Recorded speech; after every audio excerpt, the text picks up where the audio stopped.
ओम परतत्वे सदा लीनो रामकृष्ण समाज्ञया यो धर्म स्थापनरतो वीरेशम तम नमाम्यहम्।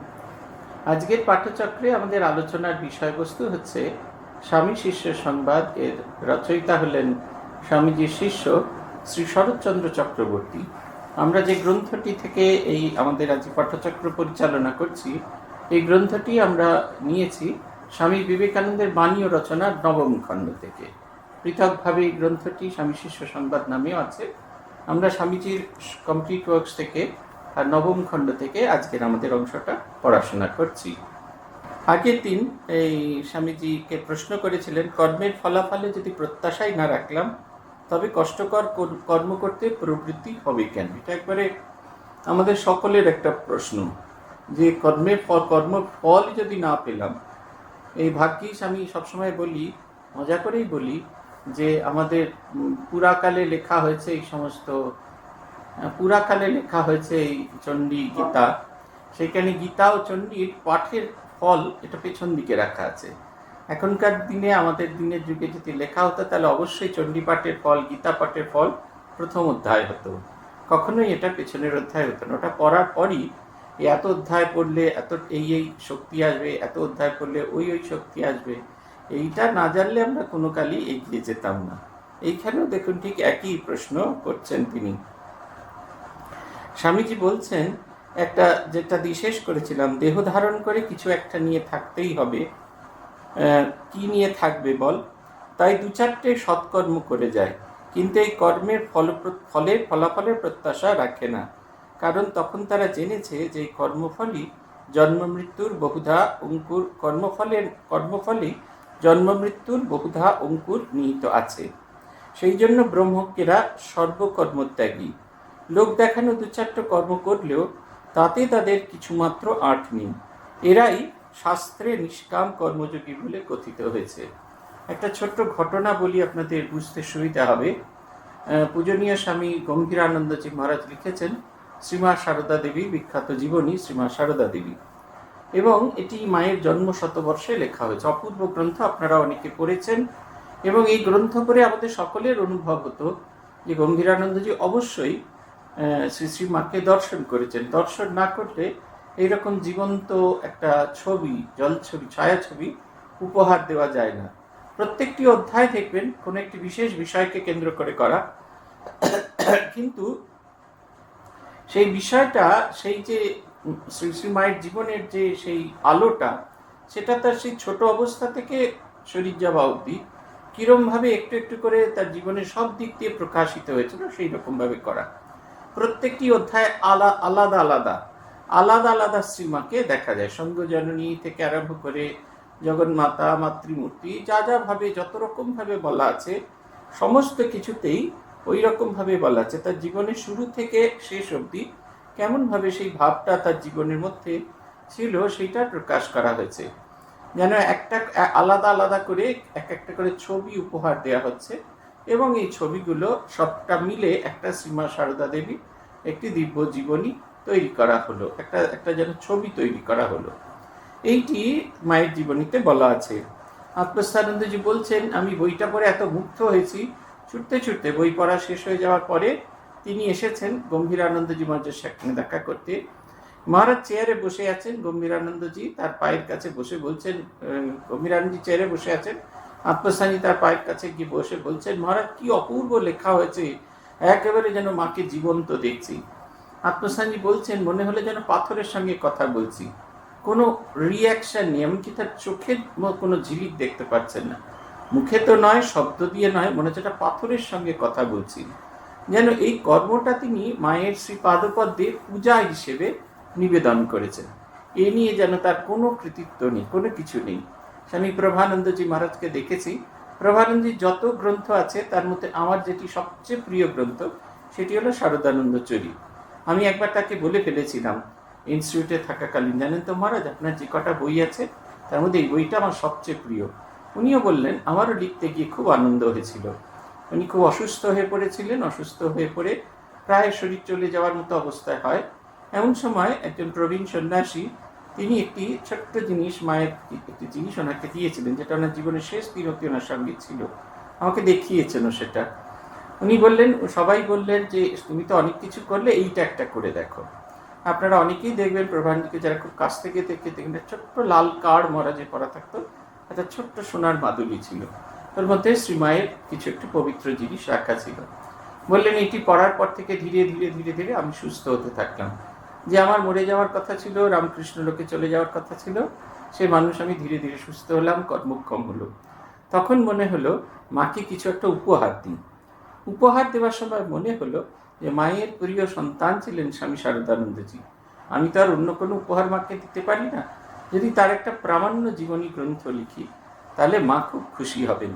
বলছেন জানো তো, আমি যখন লিখেছি তখন আমি আনন্দটা পেয়েছি, এবং লেখার পরে আমার মনে হতে থাকলো আমি যেন সম্পূর্ণভাবে এই লেখা থেকে নিজেকে আলাদা করে নিতে পেরেছি। ওইটা একটা জীবনী হয়েছে। এই যে কর্মফল যেন সমস্ত কিছু মায়ের পাদপদ্মে একটা যেন অঞ্জলির মতো তিনি উপহার দিয়েছিলেন। স্বামীজি এই কর্মফলত্যাগের কথা বলছেন। আমরা প্রত্যেকটি কর্ম করি এবং সেই কর্ম আমাদের উৎসাহিত করতে থাকে। যেমন আমাদের স্কুল তৈরি হয়েছে, আমার কি উৎসাহ, কি আনন্দ। তারপরে আমাকে বলা হচ্ছে আরও একটা কাজ করতে, সেটা না হলে আমাকে এখান থেকে ছুটি দেওয়া হবে না। আমিও মনে করছি কি কুক্ষণে পড়েছি, মানে আমি এখনো কর্মফলের সঙ্গে জড়িয়ে আছি, তাতে কিছুতেই বেরোতে পারছি না, আত্মপ্রচার করছি না। কিন্তু এই যে স্বামীজি যে ধরনের কর্মফলত্যাগীর কথা বলছেন, আমি সেই ধরনের কর্মফলত্যাগী নই। কর্মফল আমাকে বন্ধনে আবদ্ধ করছে, একটা কর্মফল আরেকটা কর্মফল করতে, একটা কর্ম করতে প্ররোচিত করছে। আমার মন না চাইলেও সেটিতে প্ররোচনা এক কোথা থেকে যেন আসছে। এইখানে গিয়ে আমরা শেষ করেছিলাম তারপরের অংশটা। আজকের অংশটা একটু কঠিন, আপনাদের এত কখনো কখনো শুনতে খুব খারাপ লাগবে, তবু শুনুন। স্বামীজি খুব স্ট্রেট ফরওয়ার্ড লোক, আর আজকে এখন যে পরিস্থিতিতে দাঁড়িয়েছে সেই পরিস্থিতিতে দাঁড়িয়ে আজকের প্রসঙ্গটা খুব জরুরি। স্বামীজিকে শিষ্য প্রশ্ন করছেন, তবে কি মশাই নিষ্কাম ব্রহ্মকে উদ্দেশ্যহীন কর্ম উন্মত্তের চেষ্টাদিক নেয়?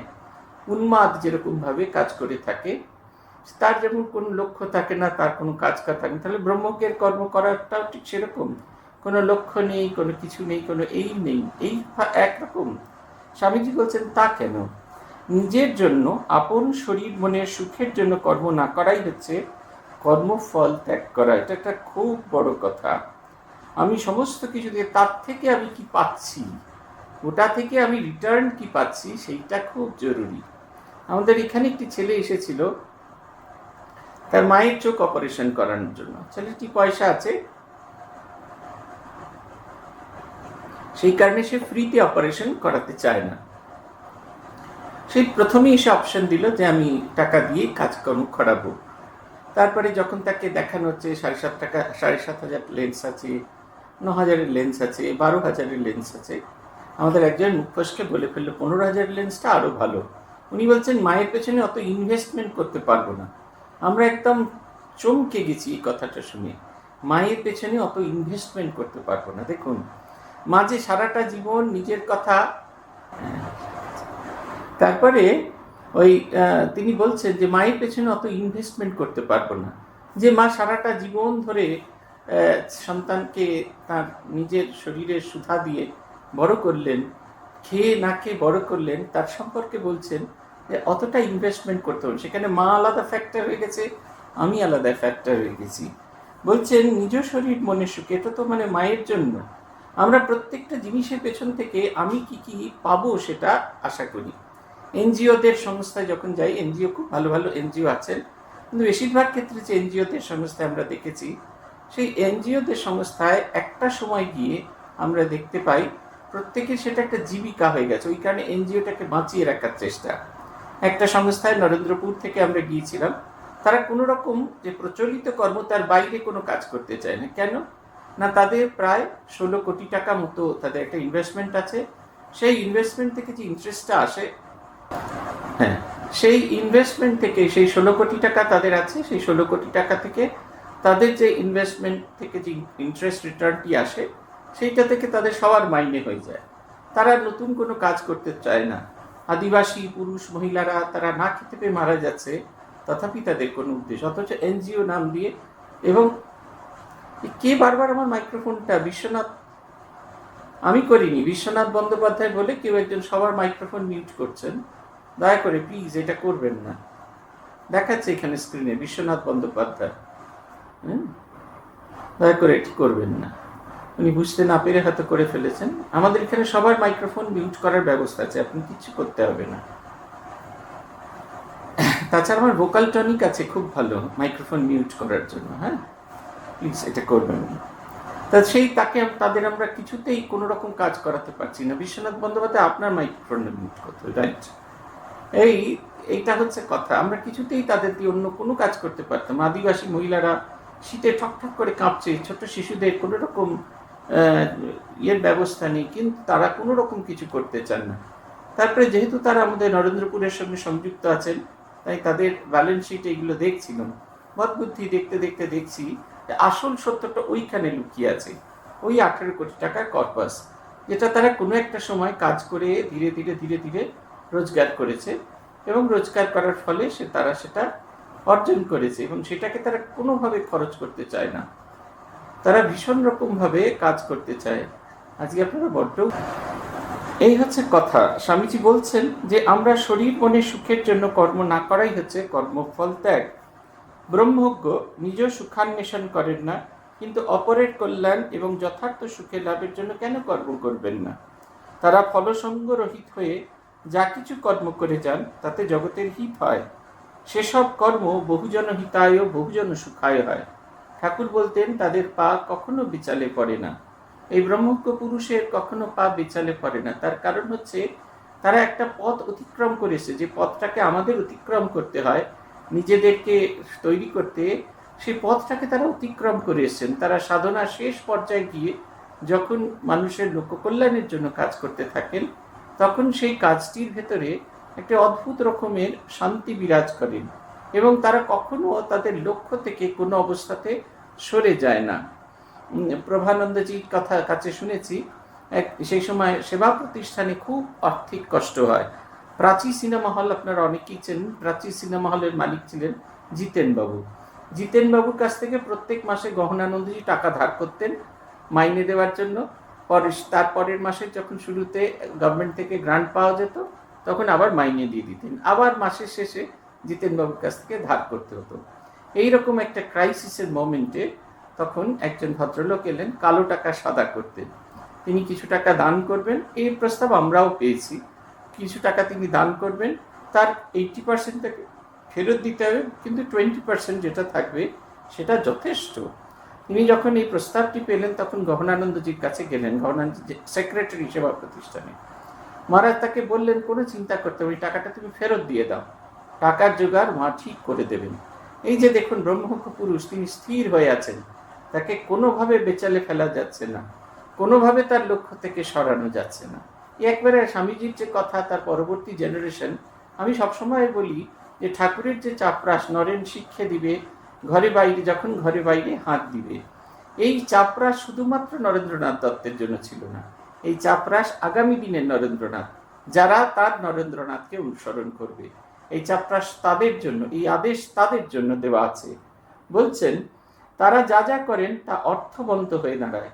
উত্তর চরিত্রে পরিষ্ণী ঋষি নাম পুনরুদ্যানম বাচম অর্থ অনুধাবতী।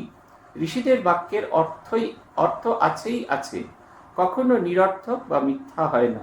মন যখন আত্মায় লীন হয়ে বৃত্তিহীন প্রায় হয়, তখনই ঠিক ঠিক ইহামূত্র ফল ভোগ বিরাগ জন্মায়। অর্থাৎ সংসারের যা মৃত্যুর পরে স্বর্গাদিতে কোনো প্রকার সুখভোগ করার বাসনা থাকে না, মনে আর সংকল্প বিকল্পের তরঙ্গ ওঠে না। এটা হচ্ছে একটা অদ্ভুত কথা।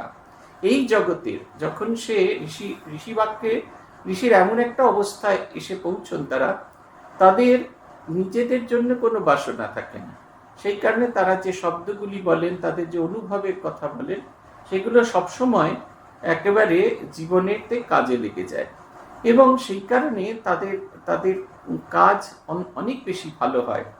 এবং যেহেতু তাদের এই জগতের, আমরা কি চাই, আমরা ভালো কাজ করি কেন, এই জগতে আমরা সুনাম পাবো এবং মারা যাওয়ার পর স্বর্গে গিয়ে ভালো ফল লাভ করব। দেখবেন আমাদের আগেকার দিনে হতো অক্ষয় স্বর্গ লাভ হবে। আমরা সেই শ্রাদ্ধাদি করতাম, এই কারণে দেখেছি, আমাদের গঙ্গাসাগর মেলায় দেখেছি, এই 1.5 হাত থেকে 2 হাত মতো একটা পুকুরের মতো, নদীর ধারে একটা পুকুরের মতো খোঁড়া হতো, তাতে গঙ্গা থেকে জল নেমে ঢেলে ভরে দেওয়া হলো।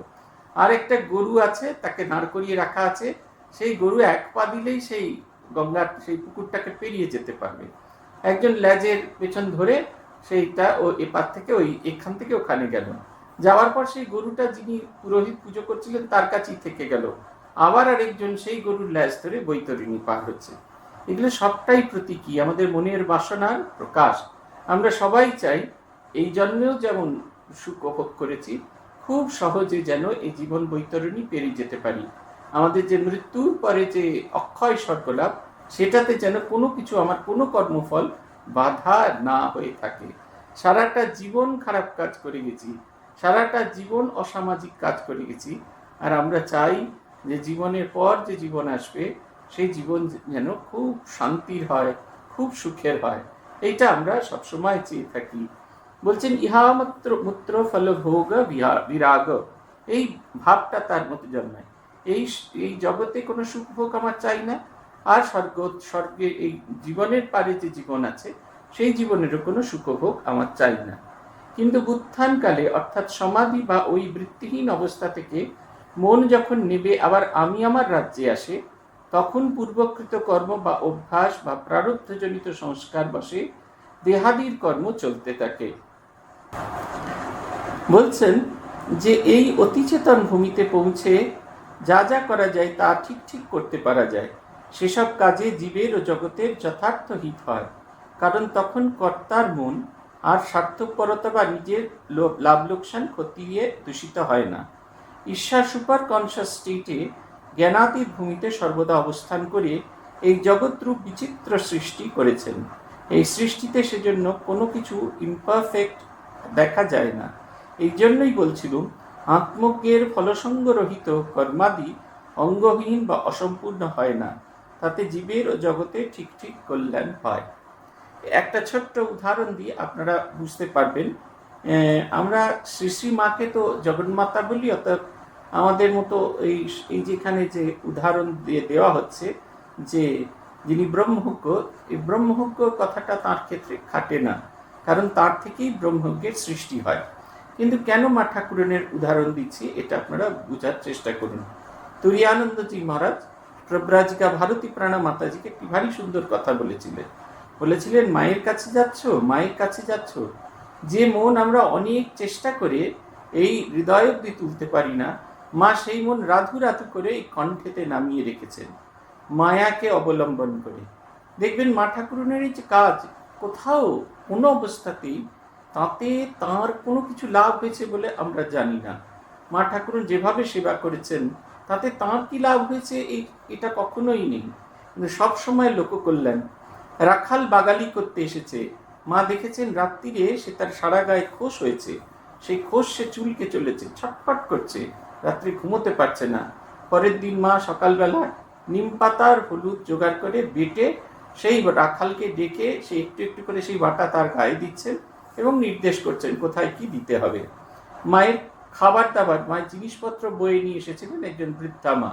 তিনি অসুস্থ অবস্থায় যখন তিনি এলেন তখন তার খুব শরীর খারাপ হয়েছিল।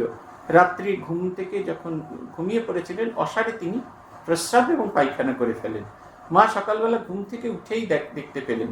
তাড়াতাড়ি করে সেই বৃদ্ধাকে তুলে তাকে পরিষ্কার হতে বললেন। সেই বৃদ্ধা পরিষ্কার হতে আসার মধ্যেই ততক্ষণে মা তার সেই অপরিচ্ছন্ন বিছানাপাতি তুলে ফেলে সেগুলোকে ধুয়ে সেই মাটির মেঝে পরিষ্কার করে হাত ধুয়ে মহিলাকে গুড় মুড়ি দিয়ে তাকে রওনা করে দিলেন, যাতে তাকে কেউ কখনো ছোট না করতে পারে। এটা করার কোনো প্রয়োজন ছিল না। আমজাদ, মা জানতেন যে আমজাদ ডাকাতি করে, তবু অনেকদিন আমজাদ আসেনি। তাকে জিজ্ঞেস করছেন যে কি গো আমজাদ, কেন আসেনি?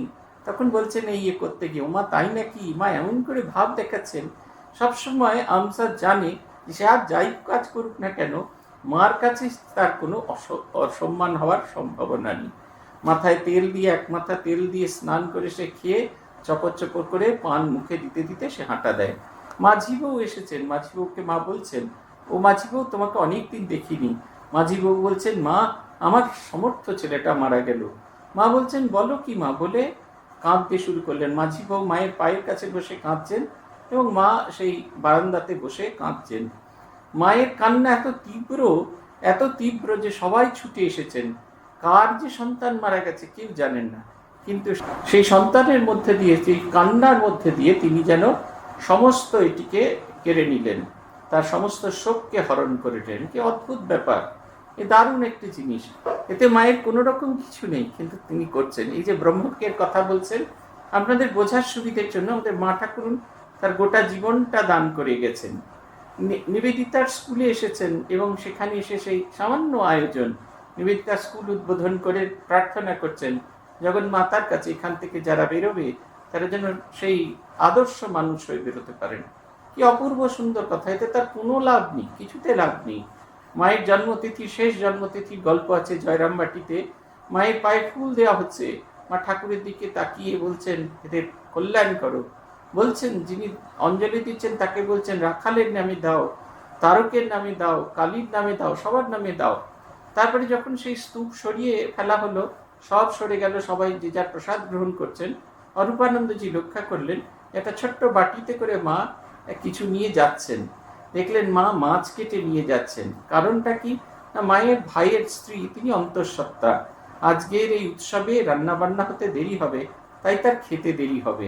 সেই কারণে ভাত তৈরি হয়ে গেলেই মা একটু ঝোল, মাছের ঝোল করছেন, যাতে তাকে মাছের ঝোল আর ভাত করে দেওয়া যায়, যাতে তার অসময়ে না খেতে হয়। দেখুন এই যে অন্যের জন্য ভাবনা, এরা কি মাকে কম জ্বালিয়েছে, এরা কি মাকে কম কষ্ট দিয়েছে, কিন্তু তথাপি এসবের ওপরে উঠে গেছেন তিনি।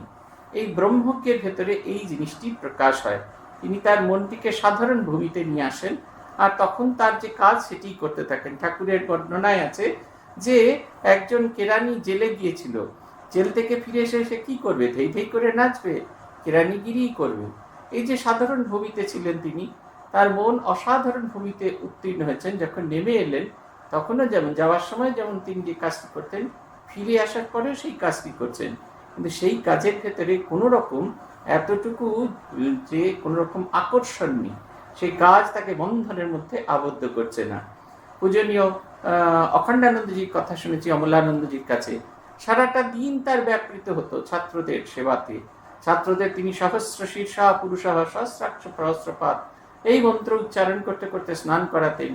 কত ছোট ছেলে, তারা শৌচ করতে পারতো না, মহারাজ তাদের শৌচ করিয়ে দিতেন। সব কাজকর্ম করিয়ে ছেলেদের খাইয়ে দাইয়ে পাঠশালায় পাঠিয়ে দিয়ে তারপরে তিনি বাকি সময় খেতে কাজ করতেন। আবার কখনো কখনো দুপুরবেলা বিশ্রামের জায়গায় তিনি 3টের সময় খেতেন। তারপরে যে বিশ্রামের সময়টা, সেই সময় তিনি মাঠে মাঠে ঘুরে বেড়াতেন।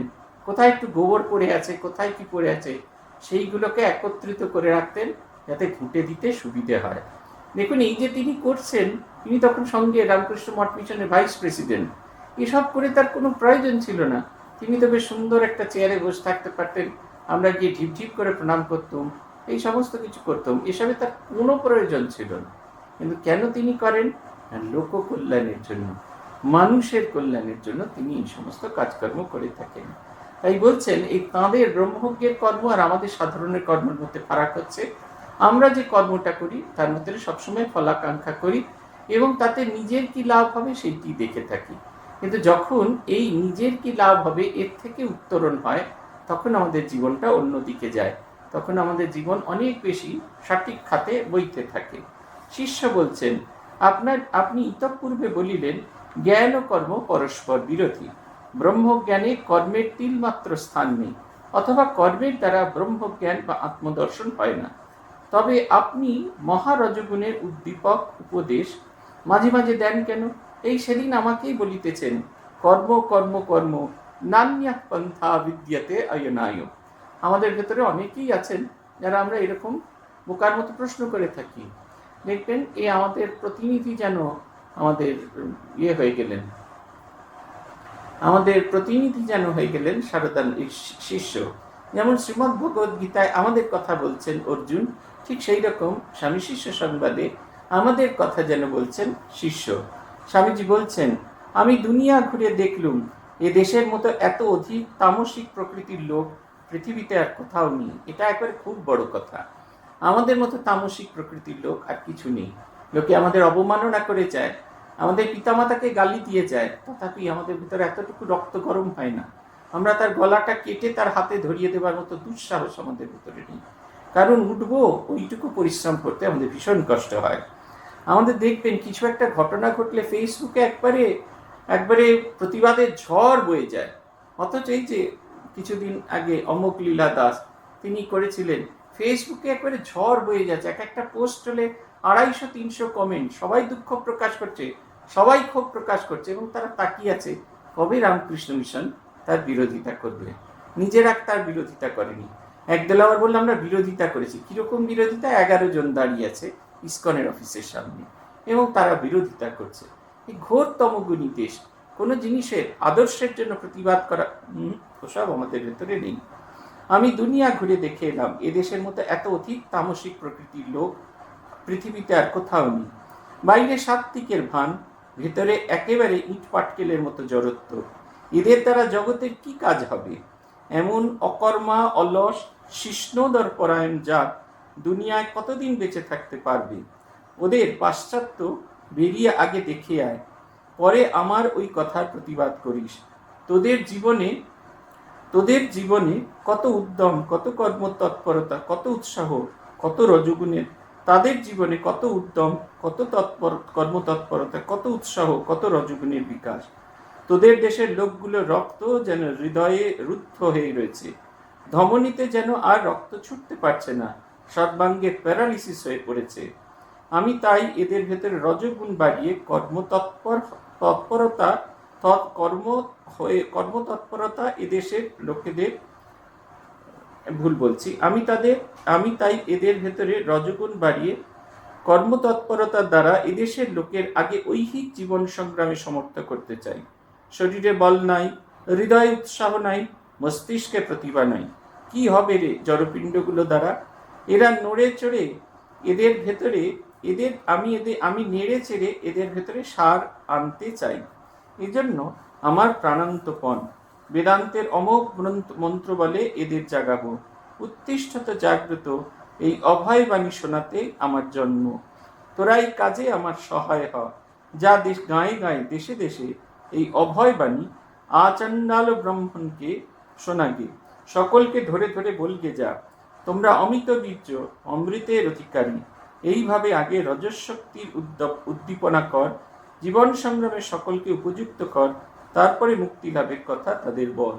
এটা হচ্ছে কথা। আমাদের শরীরে এতটুকু শক্তি নেই, আমরা সবসময় অন্যদের কি করব সেটা করতেই আমাদের ভীষণ রকমের উৎসাহ থাকে। অমুকে কি বলল, তমুকে কি বলল, এর ভিতরে আমাদের সমস্ত শক্তি নিহিত থাকে। আমরা কখনো সামান্যতম চেষ্টা করি না মানুষের কিছু দুর্বলতা। এই আর কদিন বাদে যদি সুপার সাইক্লোন হয়, এই ছবিটা আবার দেখা যাবে। এই মেসেজ এসছে, সামান্য কিছু টাকা পাঠিয়ে তার তলায় আবার একটা মেসেজ আছে। আমি আমার সামান্য কিছু পাঠালাম, কে বলেছে অসামান্য পাঠাতে? কেউ বারণ করেছে? কেউ অসামান্য পাঠাতে বারণ করেনি। এই যে বিন্দু বিন্দুতে সিন্ধু রচনা হয়, এটার কথা আমরা ভাবি না। এইখানে একজন দিদি আছেন আমাদের, যাকে আমি অত্যন্ত শ্রদ্ধা করি। তাঁর একটা কাজ আমি দেখেছিলাম। আমাদের যখন আমফান হলো, তখন তিনি তখন তো করোনা চলছে, কিন্তু তিনি সকলের সঙ্গে সংযোগ স্থাপন করে সকলের কাছ থেকে একটু একটু একটু একটু করে বিন্দু জোগাড় করে করে আমাদের এই কাজে সহায়ক হয়েছিলেন। একদিন দুদিন নয়, অনেক দিন ধরে অসুস্থ অবস্থায়ও তিনি এই কাজটি করে গিয়েছেন। তার প্রতি আমার অশেষ কৃতজ্ঞতা আছে। আমি দেখেছি তিনি আমার চোখে আঙুল দিয়ে দেখিয়েছেন যে বিন্দু বিন্দুতে কেমন করে সিন্ধু রচনা করা যায়। এটা হচ্ছে কথা। কতজন কত দূর দূরান্ত থেকে নিজের জ্ঞান করে চেষ্টা করে চলেছে। কত দিদিরা আছেন, দাদারা আছেন, দূর দূরান্ত থেকে চেষ্টা করে চলেছেন। আমি যেদিনকে আমাদের স্কুল উদ্বোধন হলো, সেদিনকে এই কথাটাই বারবার বলেছি, কখনো ভেবে নেবেন না এটা শুধুমাত্র রামকৃষ্ণ মিশনের একা কৃতিত্ব এই বিরাট স্কুলটা তৈরি করতে। এই রামকৃষ্ণ মিশনের বাইরে যে বিরাট জগৎ আছে, তারা যদি সাহায্য না করতেন তাহলে কখনোই এটা হতো না। একা কোল ইন্ডিয়া বা একা কুমাৎসু দিয়ে একটা হতো না। কত মানুষ দান করেছে, তাদের চিনি না, তাদের জানি না, তাদের নিজেদের জায়গা থেকে কতটুকু করেছে, কত খরচকে কম করে আমাদের এখানে দিয়েছেন। অথচ যাদের জন্যই বিদ্যালয় করা, এই দ্বীপবাসীর কাছ থেকে খুব সামান্য টাকা এসেছে। তারা এই কিছুতেই এইটা বুঝতে পারে না যে বিদ্যালয় তৈরি হলে তাদের ছাত্রদের কল্যাণ হবে। তারা তাদের ছাত্রদের, আমাদের এখানে যে স্কুলে আজকে গতকাল অ্যাডমিশন টেস্ট হয়েছে, আজকে তার রেজাল্ট বেরিয়েছে, যে সমস্ত ছাত্ররা আমাদের স্কুলে কৃতিত্বের সঙ্গে পাশ করেছে তারা কেউ, প্রায় অনেকেই আসেনি পরীক্ষায় বসতে। 11-12 কেউ এখানে পড়তে চায় না, সবাই চাইছে রহড়ায় যেতে, সবাই যাচ্ছে নরেন্দ্রপুরে যেতে, সবাই যাচ্ছে পুরুলিয়ায় যেতে, কারণ এই স্কুলগুলোর নাম হয়ে গেছে। যখন বলা হবে যে কোথায় পড়াশোনা করো, তখন সে বলবে আমি পুরুলিয়ায় পড়ি, আমাদের নরেন্দ্রপুরে পড়ি। আমাদের বিদ্যালয়ের প্রাক্তনী একজনকে দেখেছিলাম কিছু বছর আগে, এই 1-2 বছর আগেই বেলুর মঠে একটা খুব বড় একটা কনফারেন্স হয়েছিল আমাদের বিভিন্ন বিদ্যালয়ের প্রাক্তনীদের নিয়ে। তাদের মধ্যে একজন, যিনি খুব ছোট্টবেলা থেকে আমাদের মনসাদ্বীপে পড়েছিলেন এবং পরবর্তীকালে নরেন্দ্রপুরে গিয়ে পড়াশোনা করেছিলেন, বিভিন্ন বিদ্যালয়ের ভেতরে তিনি কিছুতেই স্বীকারই করতে চাইছেন না তার স্কুলের আপব্রিঙ্গিংটা মনসাদ্বীপ। তিনি বলছেন আমি নরেন্দ্রপুরের ছাত্র। আমরা এটাকে ডিনাই করি, তার কারণ হচ্ছে আমাদের ভেতরে এই যে ঘুমিয়ে থাকা মানুষ, আসল মানুষটাকে যিনি ঘষে মেজে চুল করলেন, সেই কারণে তাদেরকে জাগ্রত হতে দেখছি না। আমরা বড় বড় কথা বলতে ভালোবাসি, কত রকমের কত উপদেশ দিতে ভালোবাসি, কিন্তু কাউকে জাগানোর কথা বলি না, আমরা কখনো কিছু বলি না। তাই স্বামীজি এই যে অদ্ভুত একটি কাজ করছেন, বলছেন আমি প্রত্যেকের ভেতরে ঘুমিয়ে থাকা মানুষটাকে জাগানোর চেষ্টা করছি। এটা হচ্ছে সবচেয়ে বড় কথা। ঘুমিয়ে থাকা মানুষ যদি জেগে ওঠে, ঠাকুরের কথা আর তোমাদের কি বলবো, তোমাদের চৈতন্য হোক। রবীন্দ্রনাথ লিখছেন, যে জন আমার মাঝে ঘুমিয়ে আছে ঘুমের জালে, আলাদা করে কোথাও নেই, আমার ভেতরেই ঘুম পাড়িয়ে রেখেছি, সেই মানুষকে জাগানো। যে জন আমার মাঝে ঘুমিয়ে আছে ঘুমের জালে, আজ এই সকালে ধীরে ধীরে তার কপালে সেই অরুণ আলোর সোনার কাঠি ছুঁয়ে দাও। সেই সোনার আলো, যে আলোতে সে জাগ্রত হবে, সেই আলোটিকে তাকে জাগাও। বলছেন যা যা গায়ে গায়ে দেশে দেশে এই আচণ্ডালকে, ওই অভয়বাণী আচণ্ডাল ব্রাহ্মণকে শোনাও। কত বড় বড় মাস্টারমশাই আমাদের এইখানে ছিলেন, সাগরেই ছিলেন। 34 জন চলে গেছেন জানেন তো।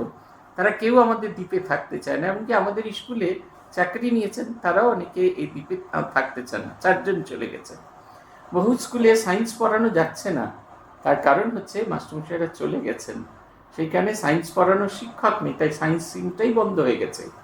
মানুষরা ভাবছে বাড়ির কাছে, নিজের যে জায়গাটা সেইখানে। বিদ্যালয়ের মাস্টারমশাইরা খাতা দেখতে চাইছেন না, প্রশ্ন করতে চাইছেন না, কেন না তার খাটতে হবে। 10 নম্বরে প্রশ্ন করতে দিলে তাদের ভীষণ আনন্দ, সহায়িকা দেখে প্রশ্ন করবেন, তার সহায়িকাতে উত্তর দেওয়া আছে, তাই উত্তরের কথা তার ভাবতে হবে না। এই মিটিংয়ে একদিন একজন মাস্টারমশাই বলেছিলেন, 25 নম্বরে প্রশ্ন করার কথা বলছেন, 25 নম্বরে প্রশ্ন করলে ভাবতে হবে নি, খাতা কাটতে হবে নি। এই দেখুন, আমি সারাটা জীবন ছেলেদের পড়াশোনাতে কাজে লাগাবো, তাই শিক্ষকের ভূমিকা অবতীর্ণ হয়েছি। নাহলে যে মেধা, যে যোগ্যতা ছিল, তাতে তিনি ইঞ্জিনিয়ার হতে পারতেন, অন্য কোচ হতে পারতেন, তার তো শিক্ষক হওয়ার প্রয়োজন নেই। কিন্তু শিক্ষকতা আর তার ভালো লাগে না, তার কারণ হচ্ছে আমরা সব সময় সেই সুখ খুঁজছি। কিসে আমার সুখ হবে, কেমন করে আমি সুখী হব, অন্যের কথা আমরা কিচ্ছুতেই ভাবি না। তাই বলছেন আগে ভেতরের শক্তি জাগ্রত করে দেশের লোককে নিজের পায়ের উপর দাঁড় করা, উত্তম অসন বসন উত্তম ভোগ আগে করতে শিখো, তারপর সর্বপ্রকার ভোগের বন্ধন থেকে কি করে মুক্ত হতে পারবে তা বলে দেবে। আলস্য হীনবুদ্ধিতা কপটতায় দেশ ছেয়ে ফেলেছে, বুদ্ধিমান লোক এ দেখে কি স্থির হয়ে থাকতে পারে, কান্না পায় না। এটা হচ্ছে কথা। এই যে নানা রকমের ভোগের সামগ্রী আমার কাছে আছে, আমার কাছে সেটি আমি পাচ্ছি না, সেইটি আমি পাচ্ছি না, তার কারণ হচ্ছে আমি অযোগ্য। তাই আগে দরকার হচ্ছে মানুষকে যোগ্য করে তোলা। যোগ্য করলে আপনা আপনি তার রোজগার হবে, তারপরে যখন তার ভোগ হতে থাকবে তখন ধীরে ধীরে সেই ভোগ থেকে নিবৃত্তি হবে। রামকৃষ্ণ মিশন যখন হবে, সাধু কোন সমাজ থেকে আসবে সেই নিয়ে স্বামীজির একটা ক্লিয়ার ভিশন ছিল। উচ্চবিত্ত নয়, নিম্নবিত্ত নয়, আসবে মধ্যবিত্ত থেকে। উচ্চবিত্ত যারা, তারা কখনো ত্যাগ দেখেনি, ভোগী করে গেছে, সেই কারণে তারা মনে করেন ওই ত্যাগ ত্যাগ ত্যাগ, এক্সট্রিম ত্যাগ, অন্য কোনো জিনিস নয়। সাধু জীবন মানে এক্সট্রিম ত্যাগ করা, সেইটা হয়ে যাবে। আর যারা একেবারে নিম্নবিত্ত, তারা কোনোদিন ভোগই করেনি, তারা এই জীবনে এসে ভোগ করার চেষ্টা করবেন। স্বামীজি চাইছেন মধ্যবিত্ত থেকে আসুক, যে ত্যাগও দেখেছে, ভোগও দেখেছেন। তাই তার কাছে এই দুটোই কখনো ছুঁয়ে যায় না। এই সাধু জীবনকে সে ধরে রাখতে পারবে। স্বামীজি বারবার বলছেন, মানুষ যদি ভোগই না করতে পারলো তাহলে ত্যাগ করতে শিখবে কি করে? তাই ভোগ করবার আগে তাকে আগে তার যোগ্য করে তুলতে পারে। এই কারণে স্বামীজি বারবার বলছেন আমাদের ভেতরে রজগুণের বিকাশ হওয়া দরকার। এই অংশটা আজকে আমি আমার ফেসবুকে পোস্টে দিয়েছি। এবার যেখানটা পড়ব, মাদ্রাজ, বম্বে, পাঞ্জাব, বাংলা, যেদিকেই চাই কোথাও যে জীবনী শক্তির চিহ্ন দেখি না। তোরা ভাবছিস আমরা শিক্ষিত, কি চাই মাথা মুন্ডু শিখেছিস? কতগুলি পরের কথা ভাষান্তরে মুখস্থ করে মাথার ভেতর ভরে পাশ করে ভাবছিস আমরা শিক্ষিত। ছ্যা, এর নাম শিক্ষা? তোদের শিক্ষার উদ্দেশ্য কি? হয় কেরানিগিরি, না হয় একটা দুষ্টু উকিল হওয়া, না হয় বড়জোরই কেরানিগিরির রূপান্তর, একটা ডেপুটিগিরি চাকরি করা। এই তো। এতে তোদেরই বা কি হলো, আর দেশেরই বা কি হলো? একবার চোখ খুলে দেখ, স্বর্ণপ্রসূ ভারত ভূমিতে অন্যের জন্য কি হাহাকারটাই উঠেছে। তোদের এই শিক্ষায় সে অভাব পূর্ণ হবে কি? কখনো নয়। পাশ্চাত্য বিজ্ঞান সহায় মাটি খুঁড়তে লেগে যা, অন্যের সংস্থান কর, চাকরি গুখুরি করে নয়। নিজের চেষ্টায় পাশ্চাত্য বিজ্ঞান সহায়ে নিত্য নতুন পন্থা আবিষ্কার করে। এই অন্নবস্ত্রের সংস্থান করবার জন্যই আমি লোকগুলোকে রজগুণে তৎপর হতে উপদেশ দিই। অন্নবস্ত্রাভাবের চিন্তায় দেশ উৎসন্ন হয়ে গেছে। তোরা কি করছিস? ফেলে দে তোর শাস্ত্র গঙ্গা জলে। দেশের লোককে আগে অন্ন সংস্থানের উপায় করে দে, তারপর ভাগবত পড়ে শোনা। সেটা স্বামীজির কথা। খালি পেটে ধর্ম হয় না। আমাদের যে স্বামী রামকৃষ্ণ মিশনের যে কেমন করে কাজ করব তার একটা দিক নির্দেশ ঠিক হয়। রামকৃষ্ণ মিশন প্রতিষ্ঠা হয় 1897 সালের 1 মে, আর ঠিক তার 4 দিন বাদে 5ই মে আরেকটি অধিবেশন বসলো। সেই অধিবেশনে স্থির হয়েছিল যে রামকৃষ্ণ মিশন কি করবে। এটি নিয়ে আমরা অনেকবার আলোচনা করেছি। তথাপি যদি আমার চোখের সামনে এক্ষুনি পড়ে যায় তাহলে হ্যাঁ আছে। বলছেন স্বামীজি, বলছেন কার্যপ্রণালী, বলছেন মানুষের সাংসারিক ও আধ্যাত্মিক উন্নতির জন্য বিদ্যাদানে উপযুক্ত লোক শিক্ষিতকরণ, শিল্প ও শ্রমজীবিকার উৎসাহ বর্ধন ও বেদান্ত অন্যান্য ধর্মভাব রামকৃষ্ণ জীবনে যেরূপ ব্যাখ্যাত হইয়াছিল তাহা জনসমক্ষে প্রবর্তন করা। অন্য ক্ষেত্রে হলে হয়তো এটাই হতো যে আগে ধর্মভাবকে প্রচার করা। বলছেন তা নয়। 2 ধরনের শিক্ষা, একটা হচ্ছে বৃত্তিগত শিক্ষা, পুঁথিগত শিক্ষা, আর হচ্ছে বৃত্তিগত শিক্ষা। মানুষ যাতে কিছু করে খেতে পারে তার জন্য যেমন পুঁথিগত দরকার আছে, তেমনি হাতে কলমে করার জন্য শিল্প এইগুলোকে যেন তৈরি করতে পারে সেইটার চেষ্টা করা। আমরা গিয়ে দেখতাম, আমার অনেক সময় ধারণা ছিল লোকশিক্ষা পরিষদ কি গ্রামেতে কাজ করে, এতগুলো গ্রামে করে, 5টা 11টা ডিস্ট্রিক্ট নিয়ে কাজ করে, কি কাজ করে। ট্রেনিংগুলো দেখে সত্যি অবাক হয়ে গেলাম। পুরুলিয়ার কাছে একটি কেন্দ্র আছে, বাঁকুড়া পুরুলিয়া বর্ডারে। সেইখানে তারা শেখায় কেমন করে সিল্ক কুকুন, ওইখানে ওই গুটি পোকার জায়গা, গুটি পোকার চাষ হয়, সেই গুটি পোকার চাষ করতে শেখায়। সেই তার থেকে কেমন করে সুতো বার করা যায়, সেই একটা সুতোকে জুড়ে কীরকম করে থান কাপড় তৈরি করা হয়, সেই থান কাপড় থেকে নানা রকম প্রিন্ট দিয়ে কেমন করে শাড়ি বানানো হয়, এই গোটা ট্রেনিংটা শেখানো হয়। এবং প্রত্যেকটি ট্রেনিং ইউনিটে একটা জিনিস শেখানো হয়, সেটা হচ্ছে গবাদি পশুপালন, সাধারণ মানুষের গবাদি পশুপালন। আমাদের যেরকম মোবাইল ডিসপেন্সারি আছে মানুষের চিকিৎসা করার জন্য, সেরকম গবাদি পশু প্রতিপালনের প্রথম মোবাইল ডিসপেন্সারি এই নরেন্দ্রপুর লোকশিক্ষা পরিষদে। স্বাস্থ্য সচেতন করার জন্য বিভিন্ন জায়গায় এখন তো এই নির্মল ভারত করার চেষ্টা করা আছে। অনেক বছর আগে 1982 সালে আমাদের শিবশঙ্কর চক্রবর্তী নরেন্দ্রপুরের একটা অংশে বিস্তারিত জায়গায় শুধুমাত্র পায়খানার প্যান তৈরি করার কাজ আরম্ভ করেছেন। এর 2টো দিক আছে, মানুষজনের কর্মসংস্থান হচ্ছে, আর 2 হচ্ছে মানুষের স্বাস্থ্য সচেতন করার জন্য। সরকারি তরফে যে ছোট্ট ছোট্ট বাথরুমগুলো তৈরি ছিল, এত ছোট, না সোজা হয়ে দাঁড়ানো যায় না সোজা হয়ে বসা যায়। সেই ঘরটি ওই গ্রামের মানুষদের কাছে খুব গুরুত্বপূর্ণ। সেই ঘরে তারা কাঠ এইসব রাখে, যেগুলো বৃষ্টিতে কখনো ভিজে যাবে না। আমি নিজে গিয়ে দেখেছি, সরকার টয়লেট বানিয়ে দিয়েছেন, সেই টয়লেটের ভেতরে এই সমস্ত জিনিসে রাখা আছে। বাঁকুড়া, পুরুলিয়া, বর্ধমান, মেদিনীপুর গ্রামে গ্রামে ঘুরেছি, সেখানে গিয়ে এই জিনিস আমরা দেখেছি। গাছ পড়ে আছে, কেউ তোলার মতো কিছু নেই।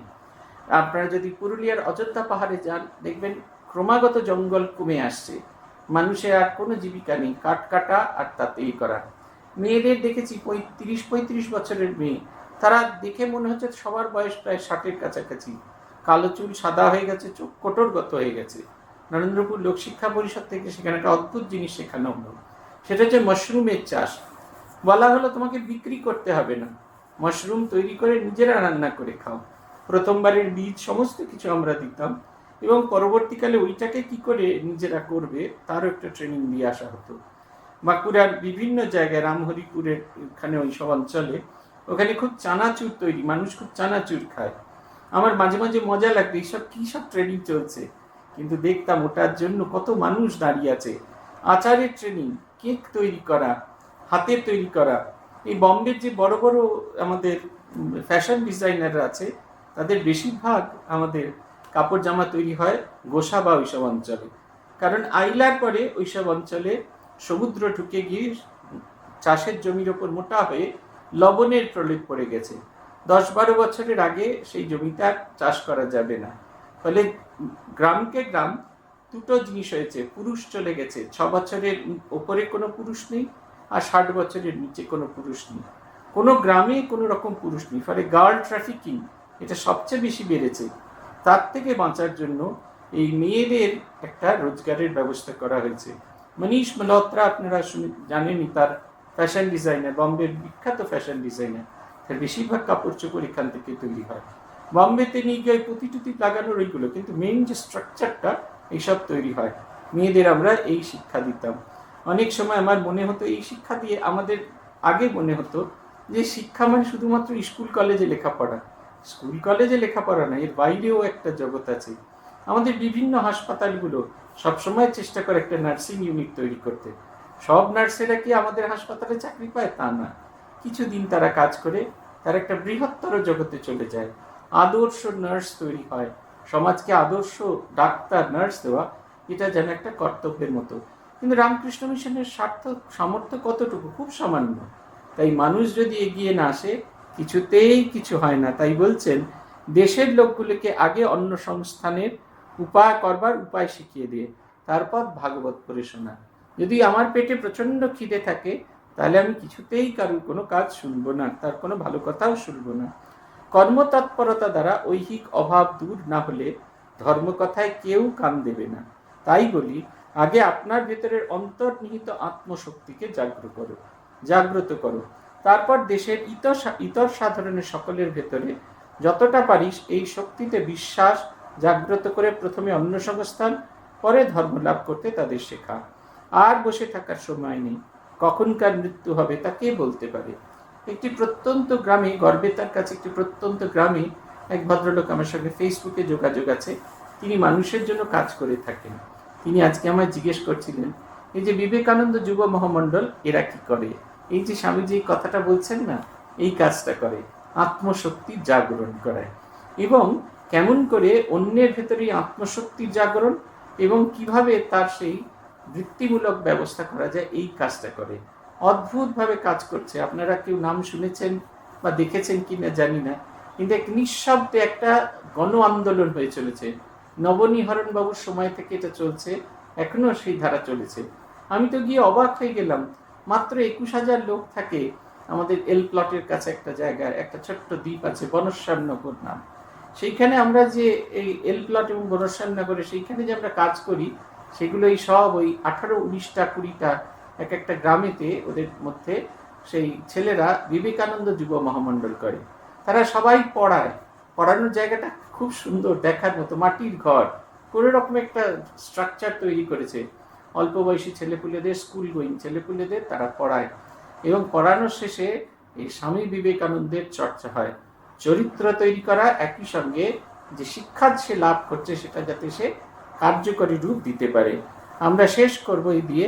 কথা বলিতে বলিতে ক্ষোভ, দুঃখ, করুণার সহিত অপূর্ব এক তেজের মিলনে স্বামীজির বদন উদ্ভাসিত হইয়া উঠিল।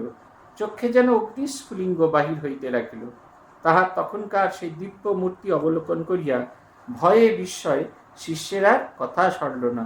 কতক্ষণ পরে স্বামীজি পুনরায় বলিতে থাকলেন, এইরূপ কর্মতৎপরতা আত্মনির্ভরতা কালে দেশে আসবেই আসবে। বেশ দেখতে পাচ্ছি, দের ইজ নো এস্কেপ, গতান্তর নাই। ঠাকুরের জন্মাবার সময় হতেই পূর্বাকাশে অরুণোদয় হয়েছে। কালে তার উদ্ভিন্ন ছটায় দেশ মধ্যাহ্ন সূর্য করে আলোকিত হবে। যে যতই বলুক, যে যতই গালাগাল দিক, যে যতই বিরোধিতা করুক, ঠিক রামকৃষ্ণ মিশন বা শ্রীরাম স্বামী বিবেকানন্দের ভাবকে যে কেন্দ্র করে এগিয়ে যাবে, উচ্চ ভাবকে যে কেন্দ্র করে এগিয়ে যাবে, সে এগোবেই। তাকে রোধ করার কোনো শক্তি মানুষের নেই, জগতের কোনো শক্তি নেই। এটা বিশ্বাস করুন। আপনারা যদি ভালো কাজ করেন, এই জগৎ সংসারের কোনো শক্তি আপনাকে রোধ করতে পারে না। স্বামীজি তার কর্মযোগ বক্তৃতায় বলছেন, যদি তুমি সুকর্ম করো, আবার হয়ে গেল, ক্লাস শেষ হয়ে গেল, এখন ক্লাস শেষই হয়নি, তার আগেই কমেন্ট আসতে আরম্ভ করেছে। কিরকম ক্লাস শুনছেন দেখুন। তিনি বলছেন, যদি তুমি সুকর্ম করো, জগৎ সংসারে এমন কোনো শক্তি নেই যার থেকে তোমাকে বঞ্চিত করে। তেমনি দুষ্কর্ম করলে জগতের এরকম কোনো শক্তি নেই তার ফল থেকে তাকে রক্ষা করে। অতএব শঙ্কিত হবেন না, কষ্টও পাবেন না। কেউ কোনো রকম বিরোধিতা, সমালোচনা, মিথ্যা অপপ্রচার করলে শঙ্কিত হবেন না। আপনি আপনার কাজে এগিয়ে যান, মন প্রাণ উজাড় করে মানুষের সেবা করুন, দেখবেন আলো আসবে। স্বামীজি বলছেন, when there was no light, I used to tell, struggle, struggle, struggle. When there I can see a fake of light, a faint light, I still say, struggle, struggle, struggle.